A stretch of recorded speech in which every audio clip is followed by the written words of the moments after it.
Acompanhe agora mais um tema doutrinário do Evangelho de Jesus.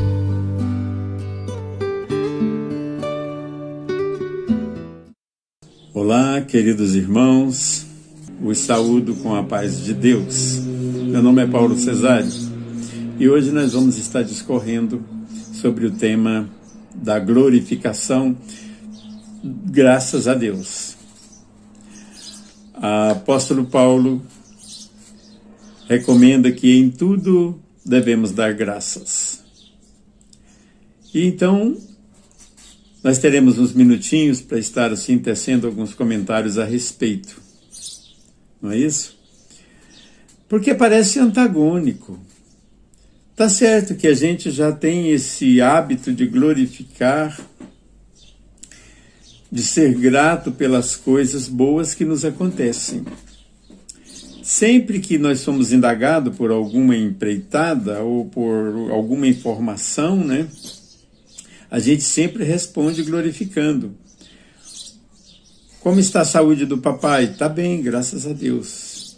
E lá no emprego, como estão lá? Como estão as coisas no seu emprego? Está bom, graças a Deus, está muito bom. Quando a gente faz uma viagem e chegamos lá ou chegamos de lá, como foi a viagem? Graças a Deus, foi ótima. Então nós estamos sempre reverenciando o nosso Criador. Nós estamos sempre reverenciando a divindade pelas coisas boas que nos acontecem. Mas e as coisas difíceis de engolir? As coisas que machucam, que angustiam, não é? Como, por exemplo, a perda de um ente querido. Aquela pessoa que a gente ama muito. A gente fala perda, mas no Espiritismo a gente não fala perda, porque no Espiritismo nada se perde, nada é para sempre, não é um até nunca mais, né? A pessoa desencarna e continua vivinho do outro lado, vem nos visitar, encontramos com eles nos sonhos, mas é difícil a despedida. Aquela pessoa que a gente gostou tanto, de repente há a descontinuação da presença, a gente já não ouve mais a voz, a gente já não vê mais aquela pessoa transitando por perto. De vez em quando dá uma saudade que dói.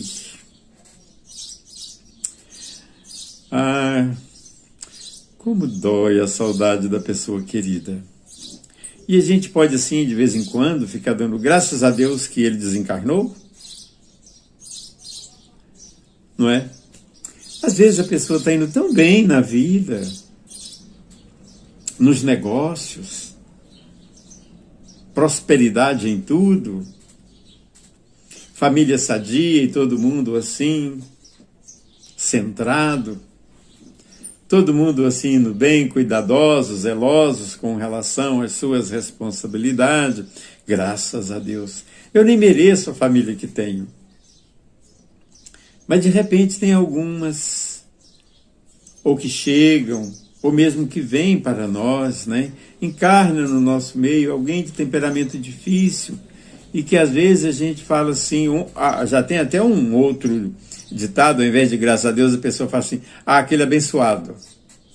Está lá aquele abençoado, ou aquela abençoada. Isso é no sentido de que essa pessoa dá muito trabalho. Quando dá muito trabalho, as pessoas já usam outro termo. Já não é mais o termo graças a Deus. Fala, aquele abençoado está lá. Há muitas pessoas que usam também outros termos, como relacionamento, quando está difícil, principalmente no meio espírita, a pessoa fala, está lá meu instrumento de evolução. A gente está assim bastante desapegado às coisas e resignado diante daquilo que a gente não pode modificar, né? Estamos lá até vendo onde é que vai, para ver como é que fica. Espero que não tarda muito a solução desses problemas. Mas quando a gente, de repente, a vida vira de cabeça para baixo, você perde as coisas, quem está rico fica pobre, e também não é fácil a pessoa rico ficar pobre, é um pouco difícil, sabe, dói, das uniões, né, ou das desuniões,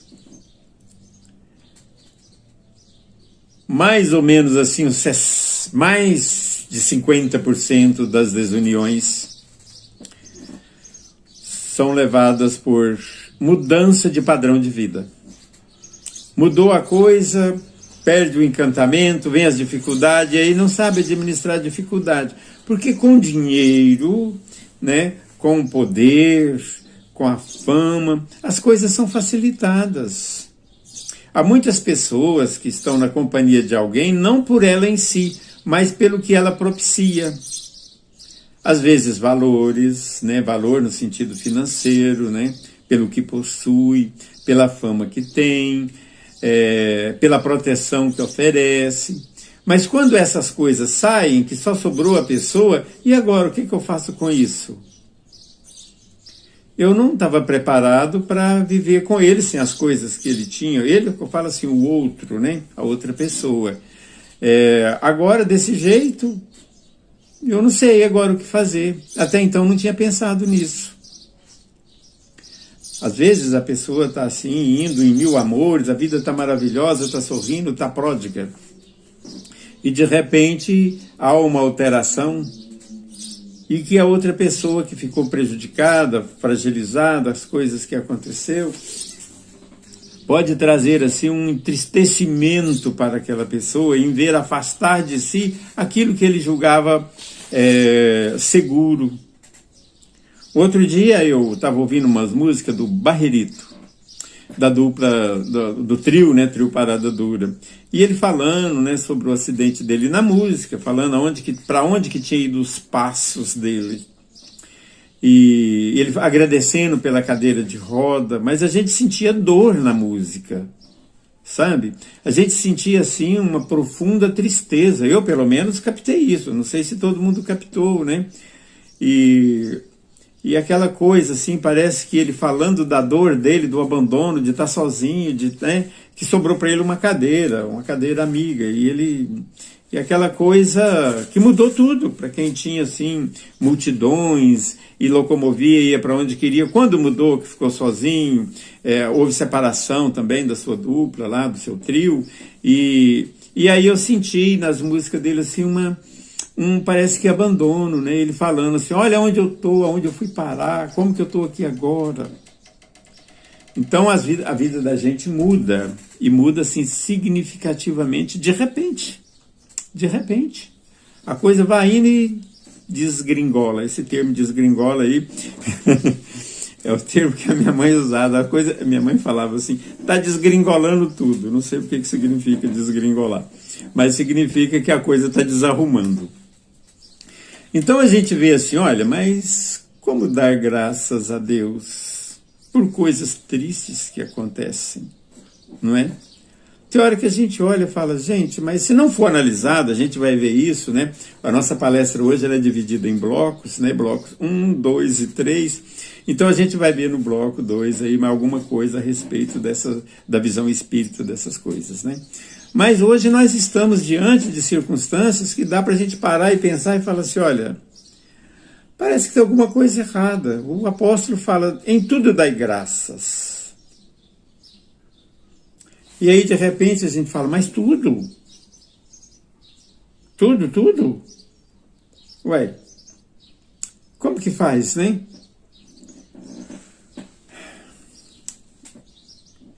O santo João Bosco, ele diz que Deus nos colocou no mundo para os outros.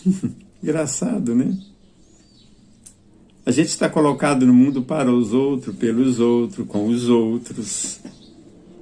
E isso aí é coisa antiga, né? Essa conclusão que o Bosco teve, né? João Bosco teve, falando que nós estamos nesse mundo aqui, que Deus nos colocou aqui para os outros.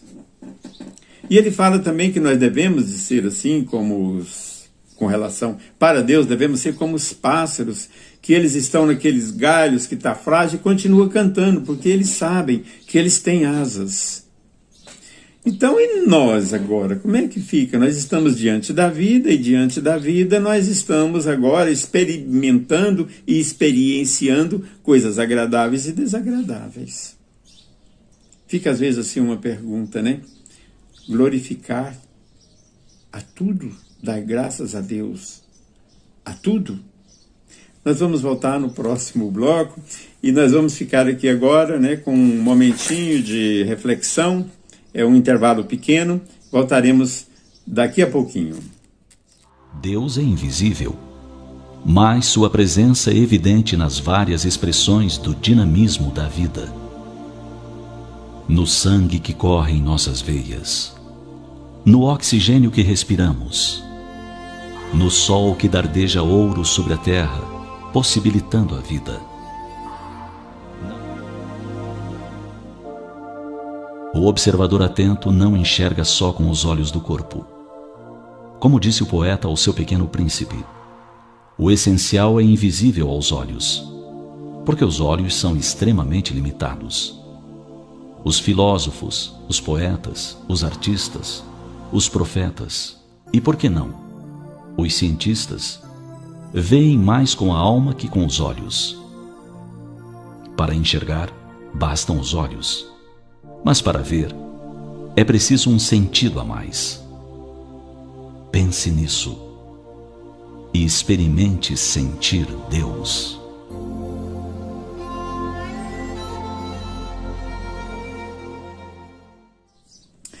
Olá, voltamos então para a continuidade desse assunto maravilhoso, não é? Que é em tudo dai graças, ou graças a Deus sobre esse termo de glorificação. A gente vê assim que nós estamos num mundo onde tem o certo e o errado e a gente gostaria que tudo fosse certo.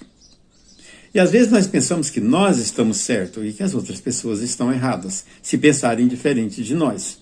Então nessa coisa entre o certo e o errado, que o Emmanuel fala sobre a razão, que o espírito ou o homem alcançou a razão nada mais, nada menos que 40 mil anos, que nós já sabemos o que é certo e o que é errado. E até hoje ainda nos fere, não é? A interferência externa às vezes nos deixa assim chocado. Às vezes as pessoas nos ferem com palavras, às vezes nos prejudicam, nos dão prejuízo verdadeiros, né, materialmente falando, às vezes destroça a nossa família, às vezes assassina um parente, e a gente fica naquela assim, e até um dia que Pedro chega para Jesus e fala: mestre, até quantas vezes a gente tem que perdoar? Seria até 7 vezes? Até quando eu tenho que ficar compreendendo essas coisas e desconsiderando as ofensas?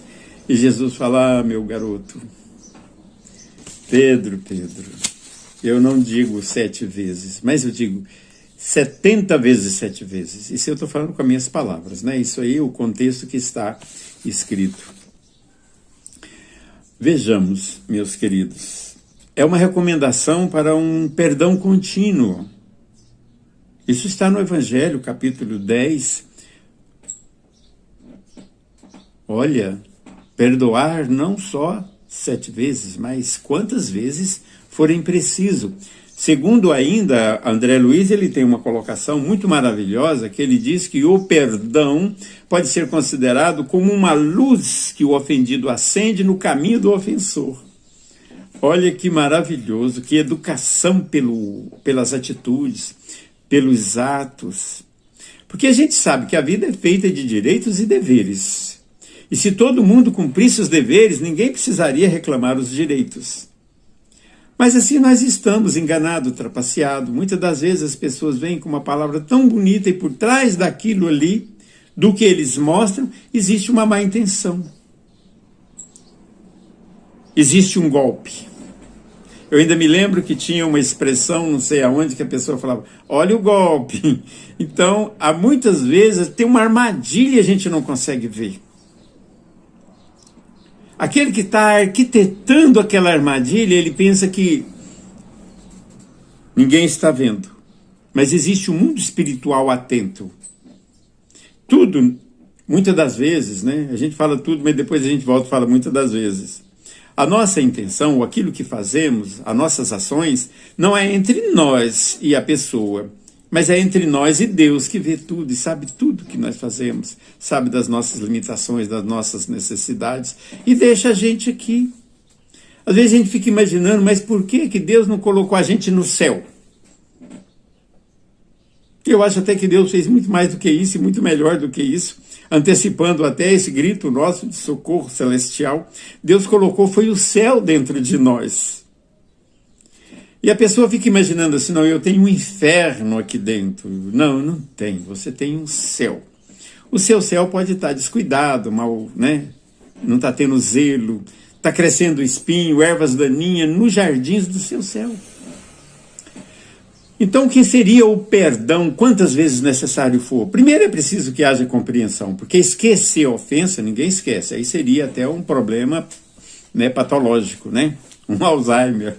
Porque, na verdade, a gente lembra de coisas, tanto que a gente fez errado, quanto de pessoas que errou para com a gente, que de muitos e muitos anos, 10, 20, 30, 50 anos, a gente está lembrando. Lembrar é saudável a gente lembrar. Sinal que a gente está com a nossa mente sadia, está tudo registradinho, mas é preciso compreender o porquê que essa pessoa fez isso. Como está ela, o que passou na vida dessa pessoa para ela ter tal procedimento? Procedendo assim, dessa maneira, me prejudicando. Será se não viu a minha família? Será se não conhece a minha luta? Me enganou, me trapaceou, tirou tudo que eu tinha. Como se dá? Eu preciso compreender essa pessoa que lá dentro dela existe uma angústia, existe uma descompensação muito grande que faz ela gritar através desses gestos abusivos, agressivos, lesivos, mostrando aonde ele se encontra para que a gente possa retirá-lo de lá. Então, olha bem, o André Luiz fala que o perdão é uma luz que o ofendido acende no caminho do ofensor. E por isso, quando perdoamos, nós estamos criando assim uma condição para desobstruir a nossa caminhada rumo à vida imperecível, para o que nos aguarda. Todos os benefícios que Deus criou para o homem já existem, só precisamos acessá-los. Ainda não compreendemos. Essa mesmo de perdoar quem nos prejudica, essa aí é terrível. Nossa, eu ainda me lembro de que na assistência fraterna que fazíamos à casa de prisão, uma senhora ia lá e não era espírita, ela ia para... Ela alcançou as equipes socorristas, né, lá da casa de detenção. Antigamente era Sepaigo. E ela ia porque ela só tinha um filho. E foi assassinado e o assassino estava lá. E ela queria ir lá fazer visita para vê-lo, encará-lo frente a frente. Ela queria observar a pessoa que havia assassinado o seu filho. E perguntaram para ela, mas por que você quer ir? Você o ama? Ela fala, de jeito nenhum. Claro que eu não amo. Aliás, eu acho até que eu odeio. Mas eu vou lá. Mas para que você vai lá? Para sofrer mais? Ela, não. Eu vou lá porque eu preciso amá-lo. Amar aquele que matou seu filho? Ela, pois é. É que eu amava muito meu filho. E Deus cruzou essa pessoa no nosso caminho. E ele fez o que fez. Então, pelo amor imenso que eu tenho pelo meu filho, eu preciso sublimar o meu amor. Eu preciso vir aqui para perdoar o seu assassino, o seu algoz. Eu preciso amar esse filho que Deus mandou para mim. Só quando eu estiver amando a essa pessoa, perdoando-a de coração, compreendendo as suas dificuldades, os seus anseios, as suas mágoas, quando eu alcançar isso e poder amá-lo como filho, o meu amor será capaz de alcançar o meu filho aonde ele estiver e consolar e curar o meu filho aonde ele se encontrar. E não era espírita. O objetivo dela ir ao encontro para amar o inimigo, o agressor, aquele que feriu de morte um coração materno. Ela ia então para estar perto dele, de início trêmula, mas ela conseguiria. Não sei como essa história terminou, mas ficou assim na minha mente. A coragem, a caminhada, a busca de acender uma luz no caminho daquele agressor, para que ela pudesse alcançar a libertação e que ela pudesse caminhar por um caminho de sublimidade, para que ela pudesse, então, auxiliar o seu filho com o seu amor purificado. Então, às vezes, a gente fica assim imaginando por que as coisas acontecem, coisas ruins acontecem. Não acontece coisas ruins. Deus não manda coisas ruins para nós. Todas as coisas podem ser mal vistas, mal entendidas, né? A gente pode não dar conta de fazer uma leitura à altura dos favores ou do favorecimento de Deus para conosco. Mas tudo que vem está nos induzindo a mudar a nossa visão, para ver a vida mais além. Porque às vezes eu vejo você. Mas o que tem além de você? Qual é o propósito do seu aqui e agora? O que está se passando contigo? De onde você vem? De qual é a sua realidade? E o que nós iremos alcançar a partir de agora? Então é sobre essas coisas que o Espiritismo vem colocando luz no nosso caminho. Às vezes a gente vê um lar em terrível penúria. Em o livro Libertação, uma obra maravilhosa também, psicografada por Chico Xavier, esta obra, Libertação, conta a história de uma senhora de escravo na época antiga, né? Descobre que o seu marido tinha um caso com uma escrava e tinha 2 filhos. Agora, os escravos não eram dono deles.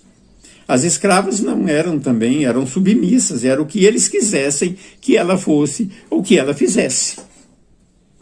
Era obrigada, sob pena de ser açoitada.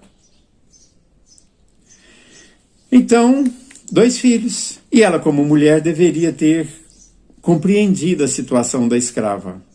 A escrava não era uma sedutora do Senhor, mas ela era uma escrava, inclusive uma escrava sexual. E que engravidou e teve 2 filhos. E os filhos trabalhavam como escravo também na fazenda. Olha que coisa estranha. O pai deixar o filho ser escravo, continuar escravo, porque é filho de uma escrava. Então ela, ao invés de acolher e ajudar, não. Ela expulsou, tocou, separou ela dos filhos, vendendo ela para um outro senhor. E esses filhos, então, ficaram assim jogados, humilhados, judiados, até que desencarnaram também. E assim desencarnou todo mundo, assim, o senhorzinho, os 2 escravos e a mãe. No mundo espiritual, eles estavam lá em forma perispiritual, deformada, em forma de ovoides, sugando essa senhora. André Luiz faz lá, assim, uma pesquisa dentro do que estava acontecendo e descobriu o ódio que estava naqueles OVNIs. Naqueles ovoides. E eles não perdoavam de jeito nenhum. Eram os 2 escravos e a mãe, que, unidos através do ódio, do desejo de vingança, da incompreensão, de tudo, eles estavam lá como carrapatos sugando ela. Então André Luiz foi informado de que aquela situação iria ter um desdobramento através da reencarnação. Aquela senhora, a sinhazinha, iria reencarnar e casar com o mesmo esposo, mas numa pobreza danada. E ela então iria ter uma juventude perturbada. E só iria ter assim um pouco de paz, de sossego, quando ela estivesse beijando essas 3 crianças no seu colinho. Então ela, que negou tanta assistência e judiou tanto na vida passada, agora ia defender os 3. e alimentá-los com o seu próprio sangue, com o seu próprio leite. Ela iria ter esses filhinhos no colo e teria uma existência de muita dor, de muito sofrimento. Então hoje, isso tudo seria o que mesmo? Buscar a sublimação, o resgate das suas inconsequências do passado. Olhando assim para um lar dessa condição, pessoa meia dementada, perturbada, com crianças, problemas, haja visto pela sua condição perispiritual como viriam para essa existência, para o resgate, para amarem uns aos outros, para o entendimento mútuo. E assim então Deus, analisando à luz da doutrina espírita, a gente vai ver a justiça divina nas dores que nos assolam. Não foi Deus que criou essa situação. O universo é gerido pela lei de atração. Pela lei de atração, então, ela contraiu isso para o resgate. Uma vez suportado com amor, tudo isso irá voltar ao normal. E vamos fazer o bem no lugar do mal que não deveríamos ter feito. E vamos amar aqueles que prejudicamos e que nos prejudicaram. Citamos aí uma história que está no livro Libertação, daquela senhora de escravo, que nessa nova existência iria receber aqueles 3 judiados, oprimidos, como filhos, e ao invés de uma grande fidalga, teria agora uma vida de pobreza e perturbação. E teriam 3 filhos problemas para amamentar, para cuidar, não é? Para cuidar. E nós estamos vendo que mesmo a justiça divina atuando em um novo momento, em uma nova oportunidade. Então o que nos acontece é para o nosso bem. Graças a Deus, essa senhora teve a oportunidade de resgatar.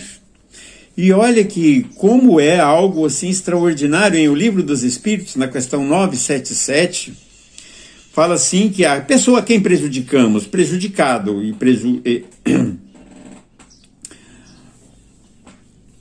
quem prejudicou e o prejudicado, estarão no mundo espiritual sempre, frente a frente, encarando um, eternamente? Ele falou, a resposta é a seguinte: até que haja o resgate. Não tem como a gente fugir de nós mesmos. Nós temos agora então mais um intervalo breve, né? E nós continuaremos logo mais. Agora uma mensagem para a nossa reflexão.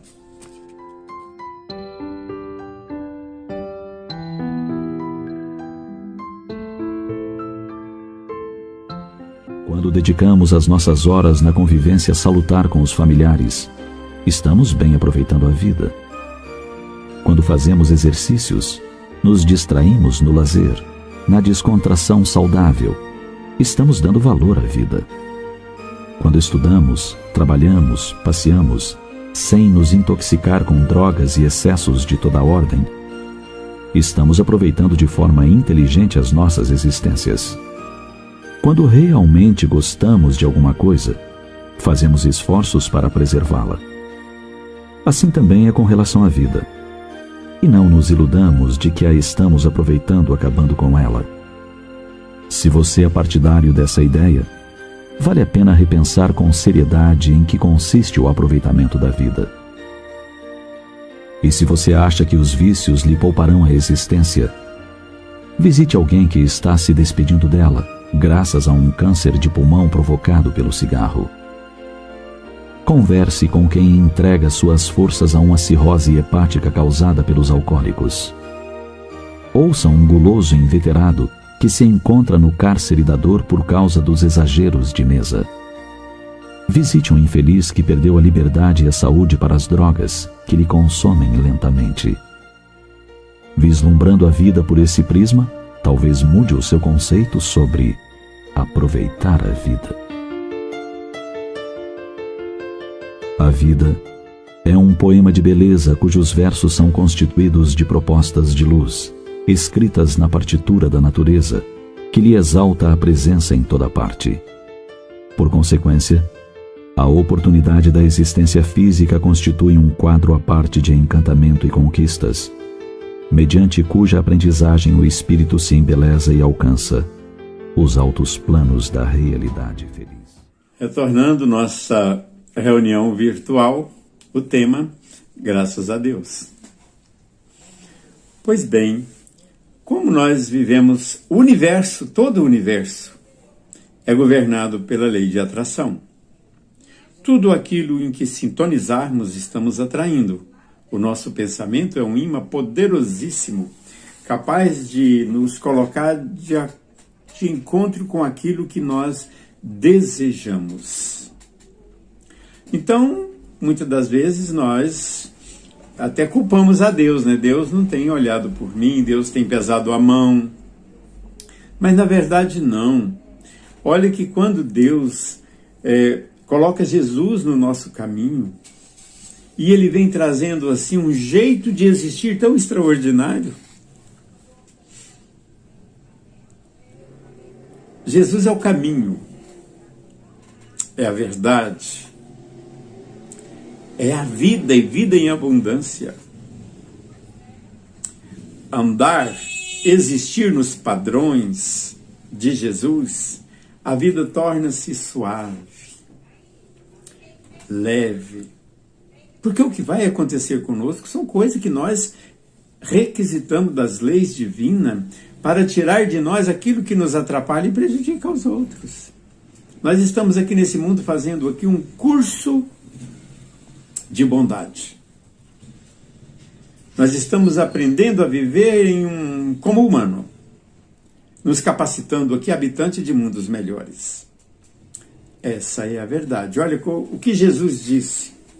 O maior mandamento: amar ao próximo como a si mesmo. Olha aqui, amar a Deus sobre todas as coisas, né? Primeiro. E segundo, amar o próximo como a si mesmo. Esse é o maior mandamento. Temos a gente como referência, não é amar o próximo mais do que a nós mesmos. Igual a nós queremos o melhor para nós. Quando a gente vai ao supermercado, chega lá, a gente está numa banquinha lá, escolhendo o melhor. O pior fica para os outros. O melhor, o mais sadio, o mais bonito, o mais mimoso é nosso. Então nós estamos o que mesmo? Diante das oportunidades que Deus nos faculta para que possamos chegar mais rápido à nossa perfeição moral. É essa a nossa destinação. O projeto mais arrojado que existe para o ser humano no nosso nível evolutivo é a reforma íntima. É a mudança. Reformar não quer dizer destruir. É ir agregando o que falta, consertando o que está errado. Vivemos numa verdade relativa, não é isso? Nós temos assim um dever nesse mundo de ser bom. É para isso que aqui nós estamos. O capítulo 15 do Evangelho fala: fora da caridade não há salvação. Porque antigamente imaginava-se que fora da igreja não tinha salvação. Mas fora da caridade não há salvação. E a caridade suporta tudo. Por isso não haverá verdadeira caridade quem não se dispuser a suportar os defeitos dos outros. Porque defeito também temos nós. E olha lá, que são muito, mas não podemos assim de maneira alguma nos fazer assim uma estação de pensamentos negativos, de coisas ruins, de pessimismo, não é? A vida é boa, é maravilhosa, vamos desfrutá-la. Vamos angariar amigos, vamos ser simpáticos. Não é? Vamos ser simpáticos. Simpatia é o amor que sorri. Quando o meu coração olha para o seu coração e um sorri para o outro. Então, todas essas coisas que se nos apresentarem como obstáculos, devemos dar graças a Deus. Seja na dor, nos momentos pesados, seja nos bons momentos. Porque podemos entender que o momento da dor é o momento que nos elevamos. O momento quando está tudo legal, quando está tudo bom, quando a gente está assim com excesso até de alegria, é um momento perigoso. Primeiro porque desconectamos do alto. E depois porque nesses momentos podemos cometer absurdos, exageros e que temos que responder por isso depois. Olha que maravilhoso é a gente chegar assim no final do dia e só lembrar de coisas boas. Chegarmos a uma madureza, a nossa velhice, a gente ter assim boas recordações, se sentir honrado pelo passado belo que foi construído com todos os percalços. Às vezes a gente é agraciado por coisas que só nós sabemos. E olha que na nossa juventude a gente é rodeado de pessoas que também estão querendo viver a vida ao modo deles. Há um ditado que diz que a conhecer a pessoa, ofereça-lhe poder. Fortaleça, empodera essa pessoa. Aí você vai saber quem é ela. Mas é na simplicidade, nas coisas mínimas, nos pequenos detalhes, no sorriso, no muito obrigado. Sabe que lindo, que belo, quando alguém chega na nossa casa e pronuncia que a paz de Deus esteja nesta casa. São gestos. São gestos maravilhosos que confortam, que enriquecem, que fortalecem e que a nossa imagem fica fortalecida. E ao sair, desejar que Deus fique naquela casa. Fiquem todos na paz de Deus. Quando alguém estiver saindo, vai com Deus. Que Deus te guie, que Deus te proteja, que Deus te conduza. Dar as boas-vindas. Tem tanto gesto que enobrece, que cativa e que facilita, sim, o entendimento. Se queremos um mundo superior, temos que proceder como tal. Agora, quando chegar a conta, vamos pagar a conta, gente. É igual comprar na Casa Bahia. Chegou o boleto, vamos pagar para manter o crédito em dia. Porque o que fizemos é nosso. Não está chegando nada de ninguém para nós. Há coisas no Evangelho, segundo o Espiritismo, no capítulo 5, item 4 e item 6, fala de causas atuais das aflições e causas anteriores das aflições. As causas anteriores são essas que se nos apresentam sem que façamos nada para isso. De repente a gente tem que encarar uma coisa tão difícil, trabalho mais do que todo mundo e não consigo juntar nada. Eu me dedico muito mais e parece que as coisas não dão certo. Eu tento ser gentil, eu tento ser carinhoso, eu tento ser amoroso, eu tento ser isso, tento aquilo, e nada.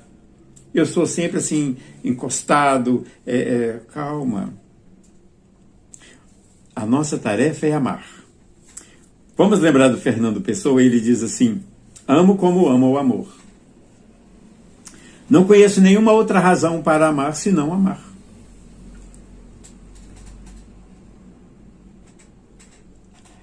O que queres que eu diga, além de que te amo?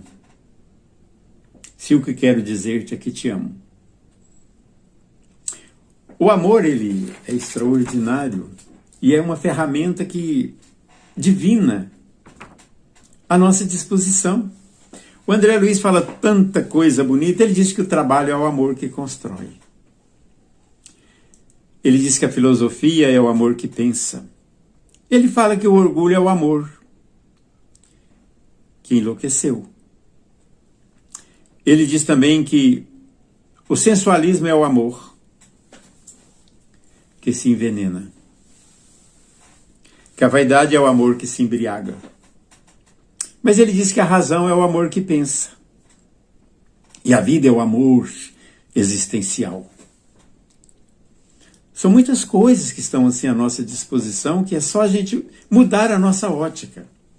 Porque não tem nada errado, esse mundo nosso não é um mundo de prazeres.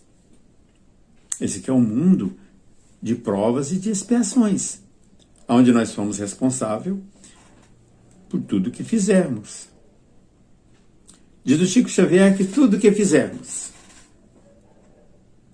no nosso dia, simbolizado por uma folha em branco, nós estamos escrevendo uma carta para nós mesmos com os nossos atos, com as nossas atitudes, e que futuramente recebemos. Então o melhor da vida mesmo é viver ela de uma maneira extraordinária. Porque a vida é um presente que Deus nos deu. E o que fizermos dela é um presente que damos a Deus. Possamos estar seguros de que amanhã o dia será um outro dia e melhor. Mas se a gente não esforçar para melhorar, amanhã vai ser o mesmo dia de hoje. Não vai mudar nada. Muito pelo contrário. Aquele que lamenta será um dia propício para a lamentação. O pessimista será um péssimo dia, igual ontem. Meu Deus do céu, até quando isso dura? Não acaba nunca. Pintou uma dificuldade? É problema. Vamos resolver o problema. O problema tem que ser eliminado. E tem que ser eliminado por nós. Precisamos trabalhar o problema. Precisamos dialogar com o desconforto. Por que que isso está acontecendo? Aonde que está a raiz disso? Item 4 do capítulo 5 do Evangelho segundo o Espiritismo. Se não encontrarmos a causa do nosso desconforto nessa vida, é porque está fora dela. Deus não criou nada que não tivesse uma utilidade. E nenhuma folha cai sem a permissão dele. Está tudo previsto nas suas leis. E se nós, ao recolhermos para o descanso, ao dormir, passando o nosso dia assim em revista, e a gente não encontrar nenhum ato, nenhuma palavra, nenhum nada que desaprove a nossa conduta diária, olha que maravilhoso. Tem tanta coisa que é supérfluo, que é coisa desse mundo, e a gente fica pego a isso. Nós nos agarramos às coisas que vamos deixar. Sabe o que acontece quando a gente deixa isso? A gente está vazio, porque tudo que a gente tinha era coisas que vai ficar. Agora, pessoas não, pessoas têm valores, não é? Pessoas, elas são hoje o que são, mas amanhã serão melhores. Diz o André Luiz que o malfeitor de hoje, esse que está equivocando, fazendo coisas erradas, será o grande conselheiro amanhã. Será um mentor, será um sábio. Nós não temos dois sentimentos, um para odiar e o outro para amar. Quando aprendemos a amar, a gente já não consegue mais odiar. Quando a gente sente que a outra pessoa merece ser beneficiada, ser zelada, a gente já não dá mais conta de prejudicar. Quantas pessoas hoje são defensores dos animais? Que advogam, que lutam para que os animais sejam bem tratados? Não é isso? Então, olha, diante da vida nós temos as oportunidades. Jesus é um modelo, está em O Livro dos Espíritos. Caridade, segundo o entendimento de Jesus, é ser bom para todo mundo. É não levar em consideração a imperfeição dos outros. E perdoar as ofensas. Olha que lindo o André Luiz falando. O perdão pode ser considerado uma luz que o ofendido acende no caminho do ofensor. Quantos casos tem na doutrina espírita de obsessores que depois que perceberam a bondade do seu perseguido, aderiu-se ao plano e passou a ser um companheiro de evolução. Cada vida tem um momento. Vamos viver o hoje, agora, dentro do possível, espalhando a maior bondade, o que estiver no nosso alcance. Nós sempre temos assim uma frase de consolo e de esperança para quem sofre. Tem pessoas que, olhando assim superficialmente, está muito melhor do que nós, mas nós não conhecemos a dor dessas pessoas. Então que sejamos assim esse transbordar espontâneo de boa vontade, de voluntário da causa alheia. Olha o que São João Bosco diz. Deus nos colocou no mundo para os outros. E é através dos outros que nós chegamos a Deus. Meus irmãos, nós chegamos ao fim dessa nossa conversa. Fiquei muito feliz e agradeço muito pela oportunidade. Que sejamos, então, que estejamos como voluntário da causa alheia. Concluindo a nossa conversa, Adolfo Bezerra de Menezes nasceu em 1931, não é isso? Ele nasceu em 31 e morreu em 1900. É 20 anos mais velho, exatamente 20 anos mais velho que Eurípides de Barçanufo. Então, ele tem uma frase que diz o seguinte: enquanto a dor estiver graçando ao nosso lado, gritos e choro, e tudo isso não nos chamar a atenção, nós esperaremos em vão por um mundo melhor. Que bom que a gente tem espiritualidade. Graças a Deus. Muita paz.